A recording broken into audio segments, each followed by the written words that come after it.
Amahoro amahoro ndabasuhuje, shalom shalom, Uwiteka akomeze kubishimira, Uwiteka akomeze kubagirira neza, amahoro y'Imana akomeze kubana namwe, ni Kevine mukundiye ukuri nk'uko mubizi ndagarutse, nk'uko nabibabwiye channel narayihinduye yari Kevine TV nashyizeho Baho TV, ntabwo ni ukuvuga ngo ushaka gusangiza abandi ushaka kumubwira ati ugomba gukanda Baho TV, ariko ntabwo biri setingaho kuko kubera ko habaye ikibazo ngahindura, ntabwo birajyaho umunsi byagiyeho muzahita mubibona iminsi bampaye nishira. Ndabakunda cyane mwe mukomeje kunkurikirana, mugakanda subscribe, mugasharinga abandi, mugashyiraho comment. God bless you. Ni ukuri ni iby'agaciro kuba mbafite, ni umugisha kuba mbafite. Imana ijya ibaha umugisha kandi ijya ibasubiza ku manywa na nijoro, kandi irari ry'imitima yanyu bibe iryo guhazwa n'Uwiteka. Ndabakunda cyane, reka dutangire ikiganiro dusenga kugira ngo Imana izibane natwe. Imana turagushimye, turaguhimbaje, tugushimiye kuri uyu munsi utwongereye. Hari benshi bamaze kugera ahacecekerwa, ariko twe turacyari bazima, turi kuvuga izina ryawe, ni wamamare ntushyirwe hejuru. Nkweretse buri muntu wese aho aherereye, muhe umugisha, murwanirire ibyo adashoboye ubimushoboze. Mwami Imana, ni ukuri amagambo ngiye kuvuga ntaba ari njye, ahubwo izina ryawe rize ritegeke, aba ari wowe uza wivugire nkubere igikoresho, maze nyagora ku ngoma ibyo mvuga bigaburire ababyumva, bigira aho bibavana n'aho bibageza, kubera imbaraga zawe nyinshi n'urukundo rwawe no gukomera. Ngongwe n'utangirane natwe, usozanye natwe, izina ryawe ryamamare, tugushima tuguhimbaza yuko ukomeje kutugirira neza. Niwakire icyubahiro cyawe Mwami, wokomeza uganze utegeke mu izina rya Yesu Kristo, amen. Yesu abaho umugisha mwinshi. Ni ukuri amahoro y'Imana akomeze kuguma kuri mwebwe mwese munkurikirana, mwebwe mu nkunda, mwebwe mu nsengera. Oya ni ukuri mujye munsengera kugira ngo uru rugendo natangiye Imana ibe kumwe nanjye, kubera ko buriya ikintu cyose wakora Imana itari mu ruhande rwawe aba ari impfabusa, ariko Uwiteka iyo ari mu ruhande rwawe ibintu byose bigenda neza. Rero munsengere, mukomeze munsabire imbaraga kugira ngo ahandi nzaharenge ngere n'ahandi. Yesu azajya abaha umugisha. Rero ndagira ngo mbwire abantu bifuza kuganira natwe, bafite inkuru bifuza kudusangiza, yaba ubuhamya, yaba ijambo ry'Imana, yaba n'ibindi wumva byagirira sosiyete umumaro, wampamagara kuri 0788 23 73 90, 0788 23 70. Yesu aguha umugisha, iyo niyo nimero yanjye. Yesu nakomeze rero abaha umugisha. Ni ukuri tuzamurane, dushyigikirane muri ubu buzima. Yesu atabaye mu ruhande rwacu twaba twaribagiranye. Rero wowe ukiriho ugihumeka, shima Imana, uyibwire ngo Uwiteka ndagushimye kubw'aka kuka ikintu ntije nkaba nkibasha buriya nubona ubyutse bikemera, ukavuga bikemera, jya uhereza Imana icyubahiro. Ndakwinginze ntugacike intege zo gusenga, ntugacike intege zo kuvugira Imana. Rero ni ukuri ndabinginze, buriya mwe mufite ubuhamya ni bwiza. Hari ukuntu uba ufite ubuhamya mvuga ni bwa buzima waciyemo bukomeye ukabuvamo. Rero iyo uje ukabusangiza abantu muri rusange, hari umuntu ubyumva ari kunyura muri bwa buzima wowe wahozemo ataravamo, agakomera, akarekera kwiheba no kwiganyira, akavuga ko byasa kose nimba Kevine Imana yaramutabaye ikamugirira neza, nanjye haracyari ibyiringiro yuko yangirira neza. Rero ndabinginze mwebwe mukiri guca mu buzima bukomeye, muri guhura n'intambara, ibibazo, uburwayi, gusonza, kwambara ubusa, gutukwa, gusuzugurwa, amakeredi, ibibazo ni byinshi mu isi, wowe rero uri kunyumva ufite izo ntambara, humura, witinya, wicogora, wicika intege, izera Imana. Uwiteka waremye ijuru n'isi nawe arakuzi kandi yiteguye kukugirira neza, ntagire ikintu na kimwe kigutera ubwoba, kuko nimba Uwiteka ari mu ruhande rwacu, umubisha wacu yava he? Ese ninde? Nta n'umwe. Ubwo itimanye umwana wayo w'ikinege kugira ngo iducungure, izabura ite kumuduhana n'ibindi byose? Ni ukuri ndakwinginze, humura mu buzima bwose uri gucamo, witinya, izere. Kandi ujye wibuka ko Daniyeli mu rwobo rw'intare, bamujugunye mu rwobo rw'intare zishonje, bazisonjesheje kugira ngo nibamujugunyamo zihite zimutamira, ariko Imana irahaba. Ujye wibuka rero ko Imana yabanye na Daniyeli mu rwobo rw'intare, nawe iri kumwe nawe, nubwo ubona bikomeye, ukabona byasamye bishinyitse birumbaraye, ukabona umusozi urumbaraye imbere yawe, ariko humura, Imana umusozi uzika mu izina rya Yesu Kristo. Humura, witinya, izera iyo Mana yabanye na Daniyeli, nawe iri kumwe nawe. Izera Imana yabanye n'Abisiraheli ku nyanja itukura, babonaga nta buryo, babona nta nzira, hakaboneka inzira. Imana yabanye na Saduraka, Meshaki, aba ni abantu bakunda kumfasha mu buzima bwa buri munsi, nkumva nsubijwemo imbaraga, nkumva ngize ibyiringiro, ngakomera kuruta uko nari nkomeye. Nawe rero witinya, uko Imana yahoze kera n'uyu munsi ni kwe. Urabizi neza nk'uko twebwe abana b'abantu duhinduka, Yesu ntabwo ajya ahinduka. Haleluya! Imana yacu ntihinduka. Ni umukunzi, ni umugabo w'intwari, ni Uwiteka, ni umunyacyubahiro, ni umunyembabazi nyinshi, ni umunyarukundo, ni umunyampuhwe, mbese byose Yesu ni byose kuba umufite. Witinya rero, wigira ubwoba. Gutyo ubona ameze ni ukubera Yesu, nawe uko umeze ni ukubera Yesu. Nta hantu, nta kintu na kimwe kijya kinanira Uwiteka. Humura rero ngo mbagarukaniye iki? Yesu nabanze akomeze kubanshyigikira muri ibyo byose mvuze. Ni ukuri, humura, haracyari ibyiringiro. Iryo jambo rijya rikubaka, haracyari ibyiringiro ko igiti iyo gitemwe cyongera kigashibuka, kandi kikera imbuto, kandi kirabanza kikagira amababi y'ibitontome, kikera imbuto. Nawe rero ushobora kuba wari utunze ugahomba, uri umucuruzi ugahomba, wari ufite bizinesi zigashya, wari ufite kampani igahomba. Ibintu byose Imana yemera ko bitugeraho, kandi ni nayo ibasha kubihindura ikabisubiza kuba byiza no kurenza uko byari bimeze. Wigira ubwoba rero, wihagarika umutima wawe ngo umutima wawe uguhagararemo. Bwira umutima wawe ngo tuza mutima wanjye, kuko undwanirira abirusha amaboko byose. Ibiriho byose, niyo abantu baguhagurukira, niyo abantu bakwanga, niyo abantu bakuvuga, ikintu cyose umuntu yakora ku buzima bwawe, Imana yavuze, ntawavuguruza isezerano Imana igufiteho. Ntawavuguruza isezerano Imana igufiteho. Rero ndakwinginze wowe uri kunyumva, ni ukuri, ibi ndi kukubwira ibintu nzi neza ko Imana itabara, kandi Imana igira neza. Humura rero, humura rwose, wumva amahoro, wumva umutuzo. Umugani wa muririmbyi, ngumva amahoro, ngumva umutuzo, ngumva kunesha. Haleluya! Rero nawe iyumvemo ko Yesu ari kumwe nawe, nta cyagutinyisha, nta cyagutera ubwoba. Umuririmbyi yuzuye umwuka aririmba ngo ninde wampangara ndi kumwe n'umwami, ninde wampangara ndi kumwe na Yesu. Oya ntawe, oya nta n'umwe, oya yewe, oya nta n'umwe. Haleluya! Nta muntu n'umwe waguhangara uri kumwe na Yesu. Witinya rero, wicogora, wibona utuntu tuza ngo ubone ibintu byaje ari byinshi ugati birarangiye. Ntago ku bana b'abantu bijya birangira, ariko ku Mana ntibijya birangira. Aho imbaraga zacu zirangiriye niho imbaraga z'Imana zitangirira. Rero wigira ikibazo, nshuti yanjye, wowe uri kunyumva, humura, izera Imana.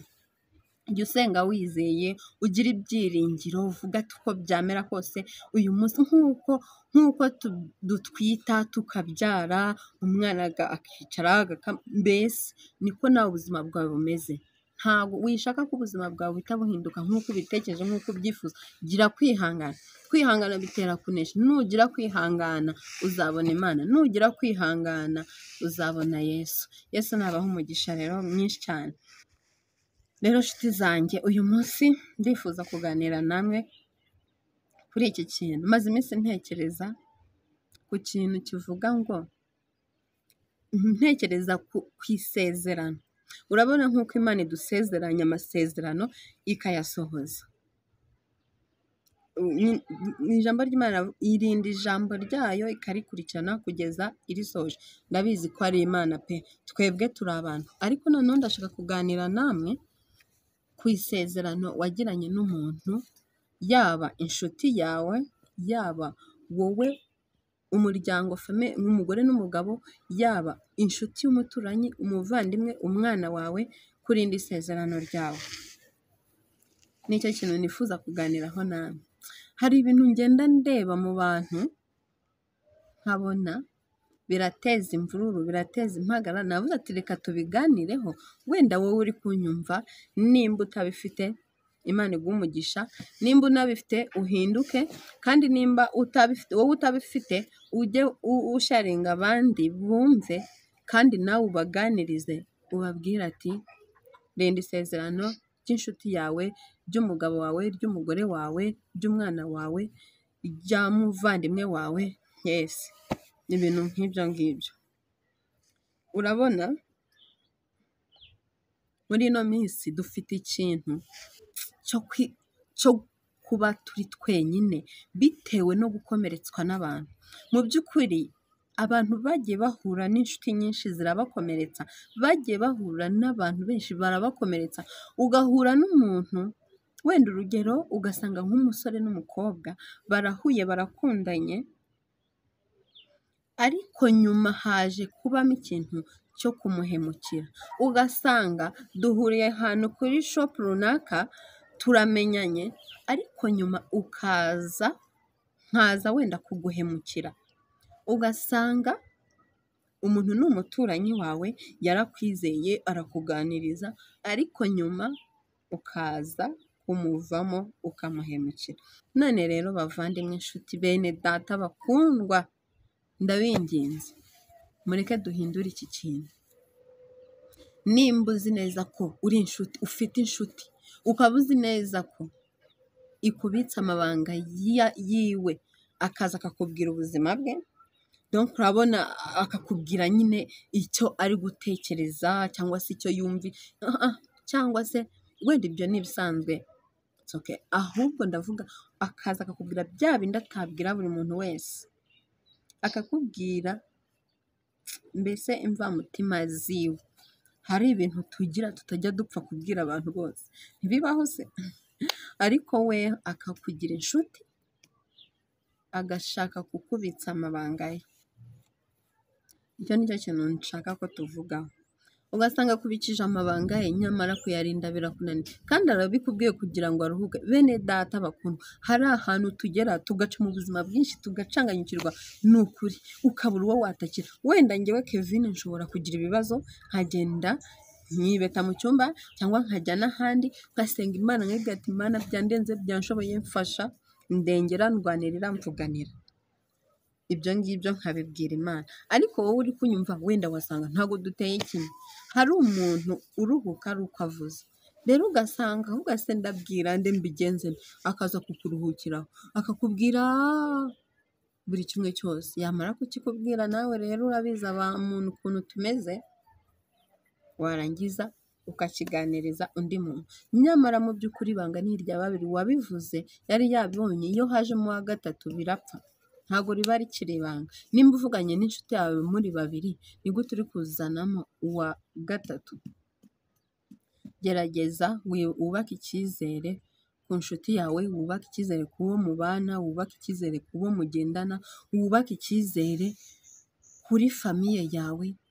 Ni ukuri, kuko sinzi umupasiteri nimba ari Mutesi, nimba ari pasiteri Mutesi wavuze ngo icyizere ni nk'ikirahure, ngo iyo kimenetse ntikiyorwa.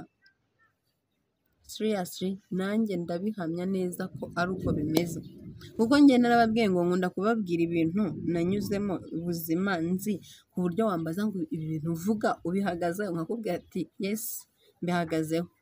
Rero reka nkubwire, uko uzi ikirahure ugikubise hasi kigashwanyagurika utabasha kukiyora ngo ugiteranye cyongere kibe ikirahure, ni nako udashobora kubabaza umutima w'umuntu wongere uwomore. Buriya niyo wawomora, niyo wagerageza guhinduka ukagerageza kuwomora, ukagerageza kuba mwiza, hari akantu kavuga ngo ariko umuntu yajya kukwizera nyine icyizere kiwe cyaragiye kuri wowe, ukagira nk'utuntu ukora twiza, agahita atekereza ngo ariko se kuki iyo ariko ibigarutse, ni ukubera ko umutima wamaze kubabara. Ndabinginze rero reka mbabwize ukuri, mureke twubake sosiyete yacu, tumenye uko tubana neza n'abantu. Nimba nkuganirije ubuzima bwanjye nkabukubwira ari ibanga, wenda byananiye nyine niko umuntu ameze. Nta muntu, abantu benshi ntabwo bazi kugumana ibintu byabo muri bo, abenshi barabivuga, benshi turavuga. Rero nimba umuntu akwizeye akakugirira icyizere, please ndakwinginze wowe uri kunyumva, rema icyizere cyawe, rinda icyizere cye, kuko numubabaza nawe ushobora kuzahura n'undi ukubabaza.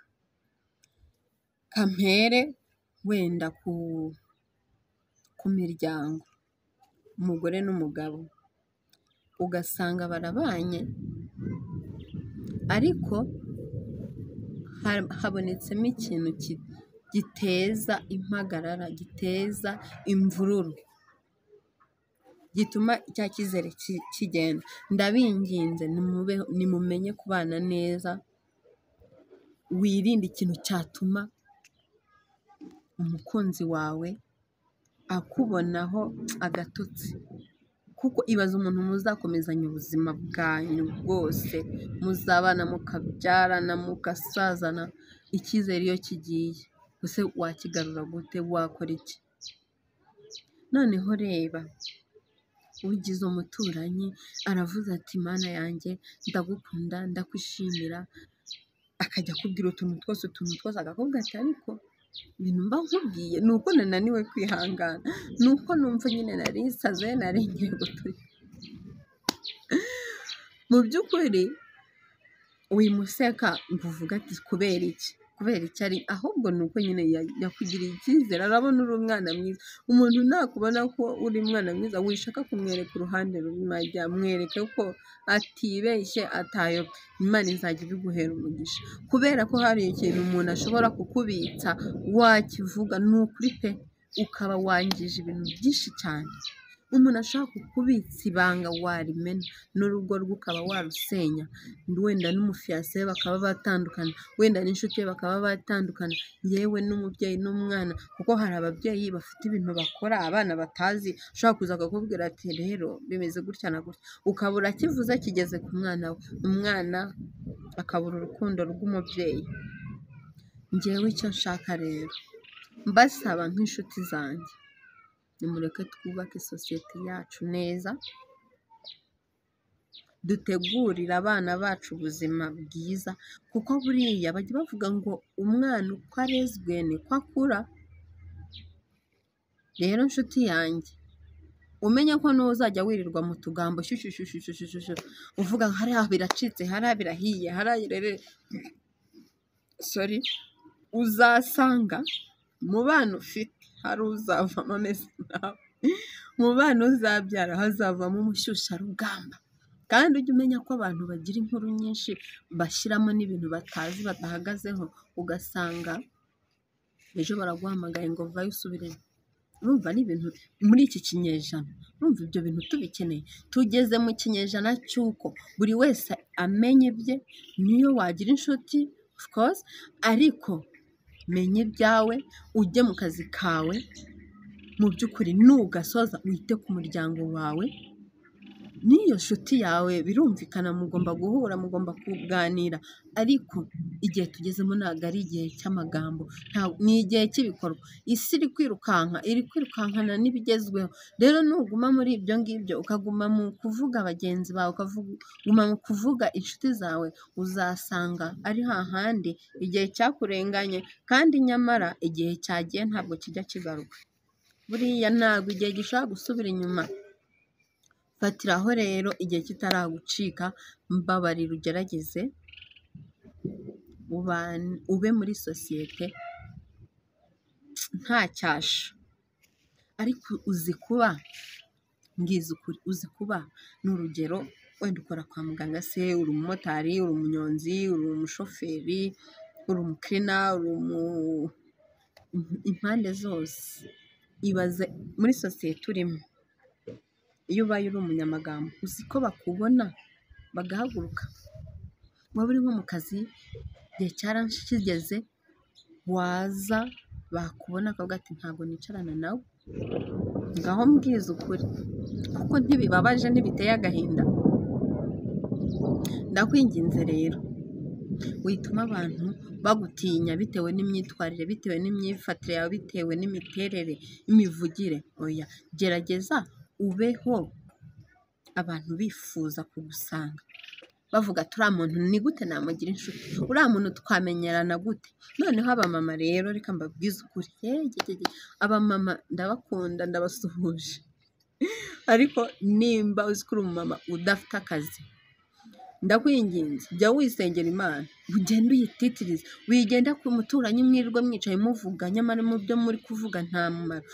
Nibura nimba waragerageje bikanga, iby'isi ukabona byanze, kuko ndabizi neza Imana iyo yafunze inzira nta muntu ushaka kuzifungura. Igihe kijya kigera Imana igafunga imiryango yose, ku buryo uburana nta hantu na hamwe wabona ukura akazi. Mbese hari igihe tugeramo ugasanga ibintu byose byibanye. Rero nimba uri muri icyo gihe, wikirirwa wirukanka mu bidafite umumaro, senga Imana basi, fata abana bawe bose, ubaganirize, ubacire imigani, ubaririmbire, ubasomere Bibiliya, ijambo ry'Imana, hanyuma nurangiza usenga Imana, nibwira ati Mana ndagukeneye, Mana ndagutabaje, Mana mfasha, Mana ndengera, ibi byananiye. None se nta famiye ikomeye, nta nshuti zikomeye, n'abahari baragutereranye, ntabwo bashaka kukumva, nta nubwo bazi icyo uri cyo. Imana nyine igihe cyo kwamburwa ijambo ukirimo. None nimba uri muri icyo gihe, nko kugira ngo usenge, wige kubana n'abakuri hafi, bakeya basigaye ku buzima bwawe, umenye kubana nabo. Ugiye kwirirwa wirukanka uvuga umuntu uko atari. Noneho abantu tugira akantu nko kuba nakubwira amagambo 3 ukayavuga ari amagambo 10.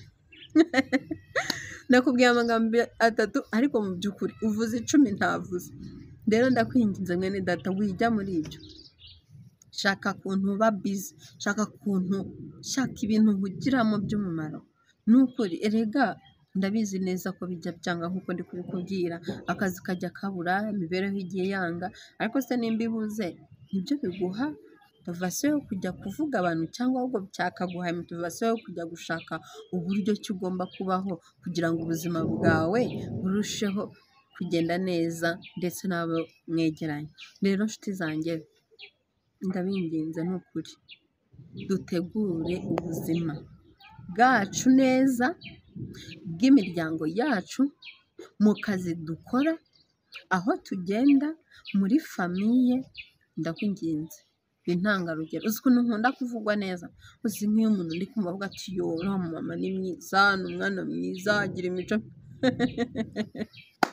mba numva bindyoheye cyane, nkavuga ati wawu, nkumva nyine ni ibintu binshimishije. Rero nawe mbabarira, haranira ko umuntu aza akakubwira utugambo twiza, akakubwira uburyo ki. Ni ukuri pe, uzi ko hari abantu badashobotse, bitashoboka kubana nawe. Uzi ko hari umuntu ugerageza kubana nawe bikanga. Nugira inshuti ukabona byanze, yireke. Nugerageza kubana n'umuntu ukabona amaraso yiwe n'ayawe ukumva ntibivamo, rekana nawe. Haracyariho abandi bazaza, kuko njyewe nemera ko hari umuntu uza ku buzima bwawe yoherejwe n'Imana kugira ngo agire ibintu agufasha wowe utakifasha, icyo gihe rero kijya kinagera wa muntu akagenda hakaza undi. Wishaka kwimika umuntu mu mutima wawe, ni Imana se. Wivuga ngo uriya muntu ngo nubwo yamvuze nubwo yambabaje ariko yaramfitiye akamaro, ujyeho umwizirikeho umwigunde. Umva, wizirika ku gisasu bikarangira gituritse. Nkungu udapfa nshuti, kizwa n'amaguru nimba ubona umuntu byanze, nubwo wenda afite ibyo yaragufashije yarakumariye, ariko se nimba ubona ari kukujyana mu bintu bitari byiza. Rero n'ako kantu ko kuba ko kuba nyine twarafasha abantu bakatujyana mu mico bashaka, bakadushyira mu buzima bashaka, ngo ni ukugira ngo turinde nyine bya bindi yakuzaniraga, bya bindi yaguhaga. Oya, mbabarira ndakwinginze, ibyo bintu bireke, mureke. Senga Imana izakuzanira undi. Nshuti zanjye, bene data bakundwa, abakristo bavandimwe, nimba munkunda mumbabare, twige kubaho tubana n'abantu neza, tubana n'Imana, dukora ibyo Imana idushakaho ndetse tutabangamiye abantu. Rero ndabakunda cyane, ni ukuri. Mwandike muri comment mumbwire uko bimeze. Imana ibahe umugisha. Ciao ciao.